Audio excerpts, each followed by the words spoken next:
Hello students, this is the second video of the lesson 1. The name of the lesson is the law of the jungle. ये दूसरा video है lesson 1 का, the law of the jungle class 6 का। और अभी तक आपने पढ़ा कि वॉल्व्स का जो काउंसिल था, 40 वॉल्व्स का एक समूह था, एक काउंसिल था। और उस काउंसिल में जब कोई भी बच्चा अपने माता पिता के बिना किसी सहायता के स्वतंत्र रूप से इधर उधर घूम सकता था, तो उस बच्चे को काउंसिल के पास जानी होती थी, माता पिता लेकर के जाते थे और काउंसिल के अनुमति के बाद ही उन्हें पैक में शामिल किया जाता था। तो एक बार एक इसी प्रकार से भेड़ियों के दंपति अपने बच्चे और एक ह्यूमन बच्चे को लेकर के वहाँ पहुँचे थे और छानबीन चल ही रही थी। और तब तक देखें आगे क्या होता है। Even as the elder wolves were looking over the cubs, a roar was heard from behind huge boulder. Sher Khan emerged.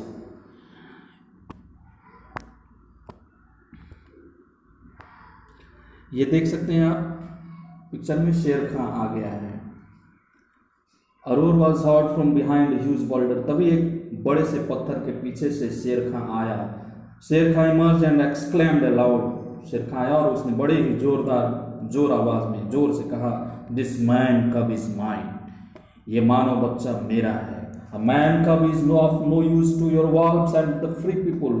और ये बच्चा, ह्यूमन बच्चा, ये किसी भी तरीके से वॉल्व्स के लिए यानी भेड़ियों के लिए किसी काम का नहीं है।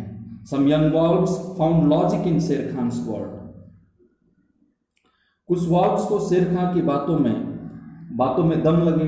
Therefore they growled in unison and addressed अकेला the long wolf. और इस प्रकार से जैसे ही शेर खान वहां पर पहुंचता है और उसने क्लेम किया कि ये मानव बच्चा जो है वो किसी काम का नहीं है, तो कुछ भेड़िया उसके पक्ष में हो जाते हैं, वो जोर जोर से उसका समर्थन करते हैं। लेकिन जंगल का नियम था कि किसी भी प्रकार के विवाद की स्थिति में, यानी बच्चे को लेकर के जब उसे पैक में शामिल करना होता था और किसी भी प्रकार का यदि कोई विवाद होता था, तो दो अन्य मेंबर ऑफ काउंसिल जो कि उसके माता पिता नहीं होते थे, उन्हें बोलने का हक अधिकार प्राप्त था। तो अकेला जो कि भेड़ियों का सरदार था, उसने कहा कि कोई है जो इस पक्ष में बोलना चाहता है। कुछ मिनट के बाद मदर वॉल्फ बड़े ही चिंतित हो गई कि अब तो कोई है या नहीं है। तभी अचानक उसे एक गुर्राहट सुनाई पड़ी और ये एक गुर्राहट की तरफ लोगों ने देखा तो ये बलू था। ये बलू एक भालू था उस जंगल का, जो कि जानवरों को, स्पेशली भेड़ियों को जंगल के नियम कायदे कानून को पढ़ाया करता था, बताया करता था।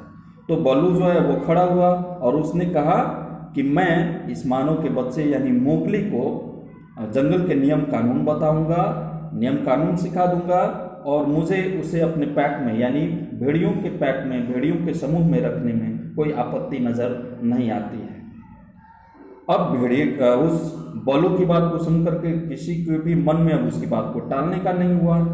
तभी अचानक अकेला जो है बोलने लगा कि अच्छा ठीक है, बलू ने तो कह दिया, लेकिन दूसरा कौन व्यक्ति है जो बलू का समर्थन करता है या फिर जो मोगली के समर्थन में बोलना चाहता है।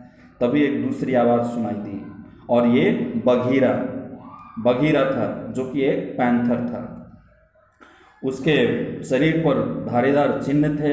उसका जो शरीर था, उसके शरीर पर के रेशे बहुत मुलायम थे और उसकी आवाज़ हनी के जैसी मीठी थी। और उसने जोर से कह करके कहा कि मैं हालांकि आपके काउंसिल का सदस्य नहीं हूँ, लेकिन जंगल के नियम के अनुसार मैं जानता हूँ कि यदि किसी प्रकार का इस प्रकार का कोई विवाद होता है तो किसी बच्चे की जिंदगी के लिए कोई ना कोई प्राइस चुकानी होती है, कोई कीमत चुकानी होती है।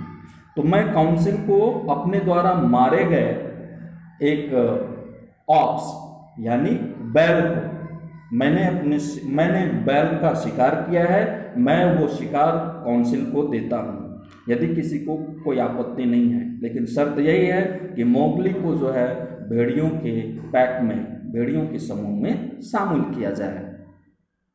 भेड़िए जो कि पहले से नौजवान भेड़िए जो कि वहाँ पर उस काउंसिल में बैठे हुए थे, वो जल्द ही तैयार हो गए, क्योंकि उन्हें तो मांस मिलने वाला था ऑक्स का, और इस प्रकार से दोनों ही शर्तें पूरी हो रही थी। और फिर उन लोगों ने भी हामियां भर दी, वो हंगरी यंगर वॉल्व्स ने, कि हाँ हाँ ये बगीरा की बात जो है वो सही है।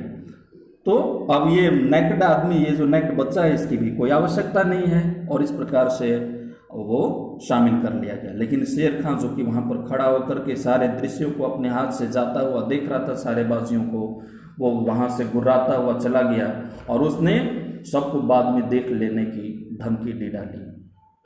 लेकिन और इस प्रकार से उसके चले जाने के बावजूद भी पूरी काउंसिल ने और अकेला ने मोगली को भेड़ियों के समूह में भेड़िया का सदस्य बनने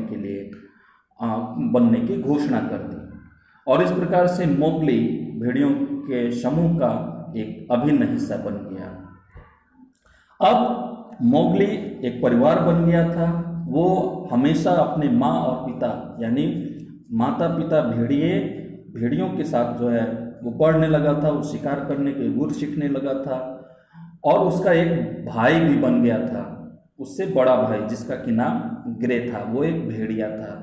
यानी एक मानव के बच्चा यानी मोगली का एक बड़ा भाई ग्रे था। अब वो दोनों मिल करके बहुत ही एडवेंचरस काम किया करते थे, और यदि इन दोनों की जोड़ियों के द्वारा किए गए कारनामों को यदि शब्दों में लिखा जाता तो शायद कोई भी बुक, कोई भी किताब उन कारनामों को नहीं लिख सकती थी। इसी बीच मोगली और दूसरे बच्चे वो जंगल में रह करके शिकार करना सीख गए थे। फादर वॉल्फ वो उन्हें जंगल के नियम कायदे कानून, जंगल के मौसमों के बारे में जानकारी देता रहा, और मोगली ने अपने पिता वोल्फ से सीखा कि जंगल में आवाज़ कैसे सुनी जाती है और उसका निरीक्षण, किसी भी घटनाक्रम पर कैसा रिएक्शन किया जाता है। इस प्रकार से ये कहानी समाप्त हुई बच्चों। इस प्रकार से ये कहानी समाप्त हुई। ग्लॉसरी वगैरह जो है मैं अगले आपको क्लास में दे डालूंगा। Some of the tough words will also be introduced in the next video. Till then, keep the reading of the chapter, keep learning, stay safe, stay blessed. Thank you.